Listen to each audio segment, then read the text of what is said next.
ഒന്ന് PM ശ്രീയിലുള്ള U-turn, രണ്ട് ഞങ്ങളതുമായി മുന്നോട്ട് പോകും എന്ന് പറഞ്ഞതിൽ UDF-ൽ കടുത്ത വിമർശനം, PK കുഞ്ഞാലിക്കുട്ടി അടക്കം പുറത്തു വന്ന് നിശ്ചിതമായ വിമർശനം ഉന്നയിക്കുന്ന ഒരു സാഹചര്യം കൂടിയുണ്ടായി. അതിനുശേഷം ഞാൻ അങ്ങനെ പറഞ്ഞിട്ടില്ല എന്ന് പറയുന്നത് ഇതെങ്ങനെയാണ്? ഇതിലേതാണ് വിശ്വസിക്കുക? ശ്രീ ജയ്ക്ക് കേൾക്കാമെങ്കിൽ.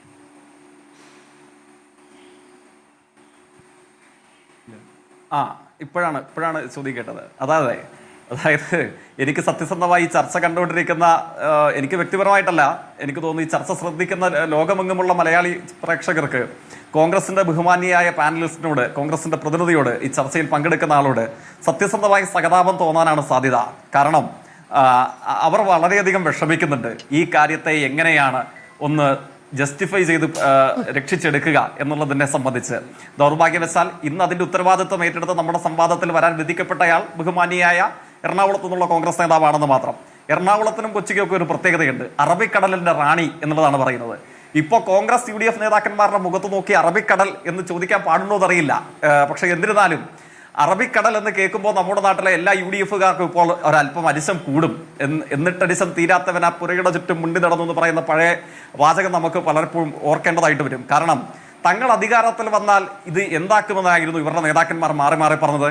ഞാനിപ്പോൾ അതിന്റെ വിശദീകരണത്തിലേക്ക് പോകുന്നില്ല.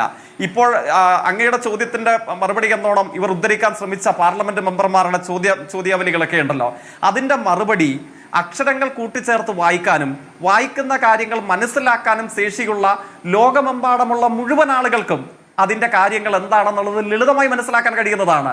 ഇദ്ദേഹത്തിന്റെ കൂടെ നേതാവായിട്ടുള്ള എറണാകുളം ജില്ലയിലെ രാജ്യസഭാ മെമ്പർ, മുസ്ലിം ലീഗിന്റെ നേതാവായിട്ടുള്ള ആദരണീയനായ അബ്ദുൽ വഹാബ്, ഇവരോടൊക്കെയുള്ള ചോദ്യത്തിന് യൂണിയൻ എഡ്യൂക്കേഷൻ മിനിസ്റ്റർ ആയിട്ടുള്ള ജയന്ത് ചൗധരി പ്രതികരിച്ചിട്ടുണ്ട്. ആ പ്രതികരണത്തിന്റെ രത്നച്ചുരുക്കം എന്താണ്? കേരളം PM ശ്രീ പദ്ധതി നടപ്പിലാക്കിയിട്ടില്ല. അതിനുവേണ്ടി തിരഞ്ഞെടുത്ത് നൽകേണ്ട സ്കൂളുകളുടെ പട്ടികയിൽ ഒരു സർക്കാർ സ്കൂൾ പോലും കേരളം നൽകിയിട്ടില്ല എന്നത് മാത്രവുമല്ല, ഇപ്പൊ പഞ്ചാബിനെയൊക്കെ സംബന്ധിച്ചുള്ള ചോദ്യവും മറുപടിയുമാണെന്ന് പറഞ്ഞിട്ടുണ്ടായിരുന്നത്. അബ്ദുൽ വഹാബിന് നൽകിയ ചോദ്യത്തിന്റെ മറുപടിയിൽ ജയന്ത് ചൗധരി വ്യക്തമാക്കുന്നത് എന്താണ്? അർത്ഥശങ്കകൾക്കിടയില്ലാത്ത വണ്ണം ഇപ്രകാരമാണ്: the union minister clarified that state don't sign the MOU and withdraw after signing will not get the benefit of the scheme. എന്താണ്? സൈൻ ചെയ്യാത്ത സംസ്ഥാനങ്ങളും സൈൻ ചെയ്ത് അതിൽ നിന്ന് പിന്മാറിയ സംസ്ഥാനങ്ങൾക്കും ഒരൊറ്റ കുഴപ്പമേ ഉള്ളൂ. എന്താണ്? PM ശ്രീ പദ്ധതിയുടെ ഗുണഫലങ്ങൾ ആ സംസ്ഥാനത്തിന് ലഭിക്കില്ല. പറയുന്നത് ആരാണ്? പറയുന്നത് CPIM അല്ല, ഇടതുപക്ഷമല്ല. പറയുന്നത് യൂണിയൻ മന്ത്രിസഭയിൽ വിദ്യാഭ്യാസത്തിന്റെ ചുമതലയുള്ള ജയന്ത് ചൗധരി എന്ന മന്ത്രിസഭാ അംഗം, ക്യാബിനറ്റ് റാങ്ക് പദവി അലങ്കരിക്കുന്നയാൾ അങ്ങയുടെ പാർട്ടിയുടെ നേതാവായിട്ടുള്ള കോൺഗ്രസിന്റെയും ലീഗിന്റെയും നേതാക്കന്മാർക്ക് മാറി മാറി നൽകിയ മറുപടിയിലാണ് സംശയങ്ങൾക്കിടമില്ലാത്തവണ്ണം ഇത് വ്യക്തമാക്കിയിട്ടുള്ളത്. മാത്രമല്ല, എത്ര ഉദാഹരണങ്ങളുണ്ട്. ഇവരാരെയാണ് പറഞ്ഞു പറ്റിക്കാൻ വേണ്ടി ശ്രമിക്കുന്നത്? തങ്ങൾ അധികാരത്തിൽ വന്നാൽ RSS ഡീലിന്റെ ഭാഗമായി എന്ന് തെരഞ്ഞെടുപ്പ് വേദിയിൽ ഏത് മുക്കിലും മൂലയിലും പ്രചരണം നടത്തിയ സംഘമായിരുന്നില്ലേ ഇവർ? അറബിക്കടലിൽ വലിച്ചെറിയുമെന്ന് പറഞ്ഞവരായിരുന്നില്ലേ ഇവർ? 10,000 കോടി കിട്ടിയാലും പദ്ധതി നടപ്പിലാക്കില്ല എന്ന് പറഞ്ഞ പശ്ചിമ ബംഗാൾ മുഖ്യമന്ത്രിയെ മാതൃകയാക്കണം. ലീഗിന്റെ നേതാവിന്റെ പ്രതികരണം അന്തസ്സോടുകൂടെ ജീവിക്കുന്ന മനുഷ്യർക്കിടയിൽ ഉപയോഗിക്കാൻ കഴിയുന്നതല്ല. ബംഗാൾ മുഖ്യമന്ത്രി നോക്കിയിട്ട് അദ്ദേഹം എന്താ ഇവിടെ പറയുന്നത്? ഒന്നെങ്കിൽ പെണ്ണാകണം അല്ലെങ്കിൽ ആണാകണം. ഇത് രണ്ടുമില്ലാതെ യഥാർത്ഥത്തിൽ ട്രാൻസ് വിഭാഗത്തിൽപ്പെട്ട മനുഷ്യരെ അപമാനിക്കുന്ന പ്രതികരണമാണ് അന്ന് മുസ്ലിം ലീഗിന്റെ നേതാവായിട്ടുള്ള ഇവരൊക്കെ കൊണ്ടു നടക്കുന്ന UDF നേതാക്കന്മാർ, സ്പോക്സ് പേഴ്സൺ ആയിട്ടുള്ള PM സലാമും മറ്റും നടത്തിയത്. ഇപ്പോൾ ആ മറുപടിയും ചോദ്യമൊന്നും ഞാൻ ഉദാഹരിക്കുന്നില്ല. ഇപ്പോൾ എത്രയോ തവണ അർത്ഥസംഖ്യകൾക്കിടയില്ലാത്തവരുടെ ബോധ്യപ്പെട്ടിരിക്കുന്നു. ഏറ്റവും ഒടുവിൽ ഈ ഗവൺമെന്റ് അധികാരത്തിൽ വന്നതിന് ശേഷം 2026 മെയ് മാസം 8-ാം തീയതി നമ്മുടെ സംസ്ഥാന ചീഫ് സെക്രട്ടറിക്ക്, യൂണിയൻ വിദ്യാഭ്യാസ വകുപ്പിന്റെ ചുമതലയുള്ള സെക്രട്ടറി കത്തയച്ചല്ലോ. ആ കത്തിലെ പ്രസക്തമായ ഒരു ഭാഗം എന്താണ്? The implementation of the MOU had been kept in abeyance by the government of Kerala. അർത്ഥശങ്കകൾക്കിടയില്ലാത്തവണ്ണം ഇക്കാര്യങ്ങളൊക്കെ തുറന്നു പറഞ്ഞിട്ടുണ്ട്. പക്ഷെ അത് എത്ര പറഞ്ഞാലും ചില ആളുകൾക്ക് മാത്രം ബോധ്യപ്പെടില്ല എന്നുള്ളത് നമ്മുടെ ആരുടെയും കുഴപ്പമല്ല. അവർ എത്തിച്ചേർന്നിട്ടുള്ള അധപ്പതനത്തിന്റെ ആഴമാണ്, അതിന്റെ ദുരന്തത്തെയാണ് നമ്മളുടെ മുമ്പിൽ അനാവരണം ചെയ്യുന്നത്. ഇവരിത് തുറന്നു പറഞ്ഞുകൊണ്ടേയിരിക്കും. ഇപ്പൊ UDF കൺവീനർ ഇന്നലെ വാർത്താ സമ്മേളനത്തിൽ അക്കാഡമിക് ഇൻട്രസ്റ്റിന് ചോദിക്കുന്നതാണ് ശ്രീ ജയ്ക്കം. ഇപ്പോ ഈ വഹാബ് MP പാർലമെന്റിൽ കൊടുത്തിരിക്കുന്ന ചോദ്യത്തിന് ഉത്തരമായിട്ട് അതിൽ അങ്ങ് ചൂണ്ടിക്കാണിച്ചതുപോലെ തന്നെ അതിന്റെ അവസാനത്തെ സെന്റൻസ് പറയുന്നത് states that do not sign the MOU or withdraw from the scheme എന്ന് പറയുന്നതിൽ അപ്പോൾ വിഡ്രോ ചെയ്യാൻ കഴിയും എന്നുള്ളതാണല്ലോ. അങ്ങനെ വിഡ്രോ ചെയ്യാൻ കഴിയുമെങ്കിൽ എന്തിനാണ് വിഡ്രോ ചെയ്യാതെ ഈ PM ശ്രീയിൽ ഒപ്പുവെച്ച MOU അത് കെപ്റ്റ് ഇൻ അബെയൻസ് എന്ന നിലയ്ക്കാകട്ടെ എന്ന് കഴിഞ്ഞ സർക്കാർ തീരുമാനിച്ചത്?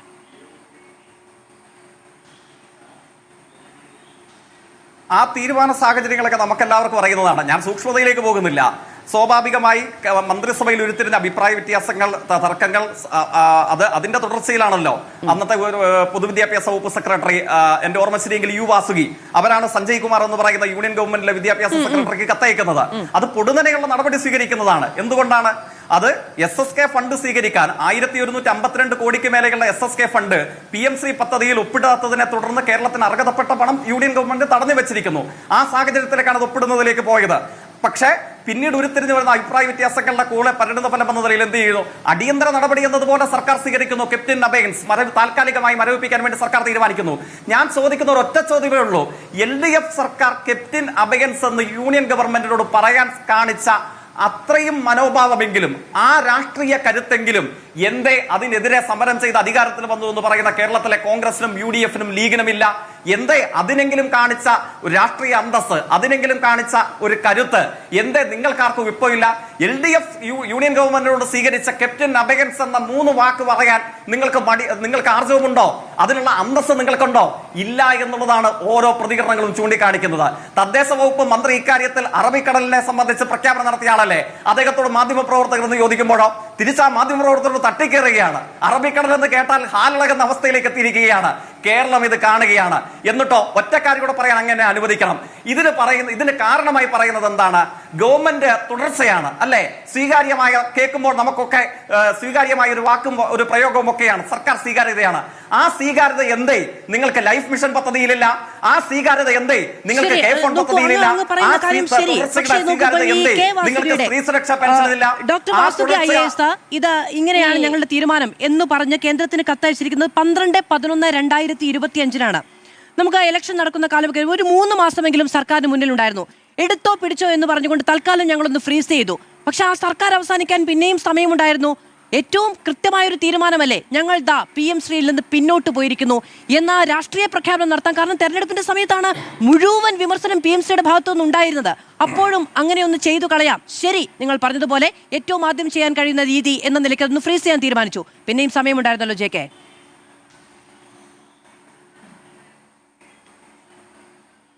പിന്നെ അതിനുശേഷം എത്ര കത്തിടപാടുകൾ നടന്നു അങ്ങയുടെ ഓർമ്മയിലില്ലേ? അങ്ങയുടെ ശ്രദ്ധയിലില്ലേ? സ്കൂളുകളെ ലിസ്റ്റ് ചെയ്യാൻ വേണ്ടി ജില്ലാടിസ്ഥാനത്തിൽ മോണിറ്ററിംഗ് കമ്മിറ്റി, സംസ്ഥാന അടിസ്ഥാനത്തിൽ മോണിറ്ററിംഗ് കമ്മിറ്റി, ഇതൊക്കെ രൂപീകരിച്ചിട്ടാണല്ലോ. അതിലേക്കൊന്നും സർക്കാർ കടന്നു പോയിട്ടില്ലല്ലോ. സർക്കാർ നടത്തിപ്പിനെ സംബന്ധിച്ച എന്തുകൊണ്ട് അതായത് വിഡ്രോ ചെയ്യാം എന്നൊരു കാര്യം ഇപ്പോൾ പാർലമെന്റ് കത്തിൽ നിന്ന് ബോധ്യപ്പെട്ടിരിക്കുന്നു എന്നുള്ളതാണല്ലോ കോൺഗ്രസിനെതിരെ വലിയ ആയുധം.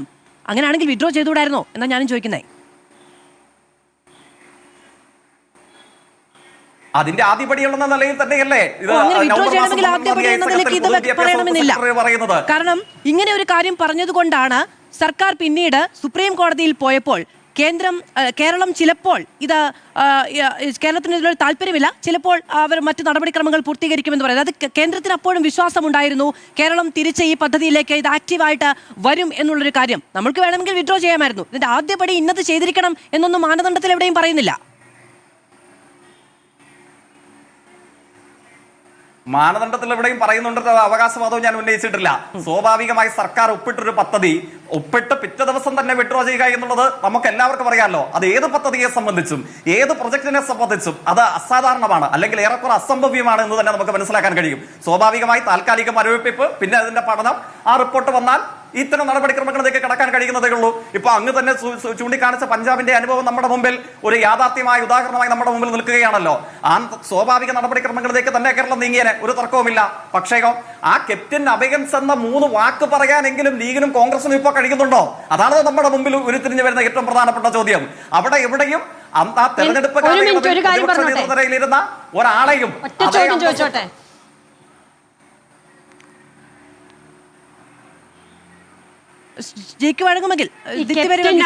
താങ്കൾ അനുവദിക്കുമെങ്കിൽ ഒരൊറ്റ ചോദ്യം ചോദിക്കുകയാണ്. ഈ ക്യാപ്റ്റൻ അബയൻസ് എന്ന് അദ്ദേഹം തുടക്കം മുതൽ പറയുന്നുണ്ട്. അദ്ദേഹത്തിനോടുള്ള ചോദ്യം, എന്തിനാണ് ഈ ക്യാപ്റ്റൻ അബയൻസ് വെച്ചതെന്ന് താങ്കൾക്കറിയോ? ഇവിടെ വളരെ രഹസ്യമായി പോയി CPI പോലും അറിയാതെ MOU സൈൻ ചെയ്ത് തിരിച്ചു വന്ന് ഇവിടെ വന്നപ്പോൾ മന്ത്രിസഭ ഉപസമിതി നിങ്ങൾ ഉണ്ടാക്കി, അത് കൂടിയില്ല. മന്ത്രിസഭ ഉപസമിതി കൂടിയില്ലല്ലോ. ഒറ്റ ദിവസം പോലും കമ്മിറ്റി കൂടിയില്ലല്ലോ. CPIയുടെ വലിയ എതിർപ്പ് നേരിട്ടപ്പോഴല്ലേ ഇത് ക്യാപ്റ്റൻ അബയൻസ് ആക്കാൻ വാസുകിയെ കൊണ്ട് നിങ്ങൾ ചെയ്യിപ്പിച്ചത്, കത്തടിപ്പിച്ചത്? അല്ല, അതൊക്കെ അദ്ദേഹം പറയുന്നുണ്ട്. അതിലിപ്പോ പ്രത്യേകിച്ച് എന്തെങ്കിലും ഒരു കാര്യം ക്ലാരിറ്റി വരുത്തേണ്ടതുണ്ടെന്ന് തോന്നുന്നില്ല. 20 ദിവസത്തിനുള്ളിലാണ് അതിൽ വിഡ്രോ ചെയ്യാനുള്ള തീരുമാനം എടുത്തിരിക്കുന്നത്. എന്തിനാണ് ക്യാപ്റ്റൻ അബേൻസ് അതിനെയാണ് ഞാനും ചോദിച്ചത്. MOU സൈൻ ചെയ്തതിന് അതിനെയാണ് ഞാനും ശേഷം ചോദിച്ചത്. എന്ത് കാരണത്തിലാണ് ക്യാപ്റ്റൻ അബേൻസ് വെച്ചത്? ശരി, അല്ല, അതുതന്നെയാണ് ഞാനും ചോദിച്ചത്. CPIയുടെ വലിയ പ്രക്ഷോഭം പ്രശ്നം ഉണ്ടായപ്പോഴാണ്. ശരി, ഒക്ടോബർ 25-നാണ് ഇതിൽ സൈൻ ചെയ്തത്. പിന്നീട് പിറ്റേ മാസം 23-ാം തീയതിയാണ് ഈ പിറ്റേ മാസം 12-ാം തീയതിയാണ് ഇതുമായി ബന്ധപ്പെട്ട് ഞങ്ങൾ ഈ കാര്യത്തിൽ നിന്ന് തൽക്കാലം ഒരു ഉപസമിതി വെക്കുന്നു, അതുവരെ ഫ്രീസ് ചെയ്തിരിക്കുകയാണ് എന്നത് വാസുകിയുടെ കത്ത് പോകുന്നത്.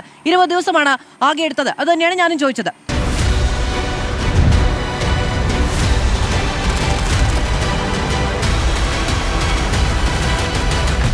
Debate with Madhu Saji.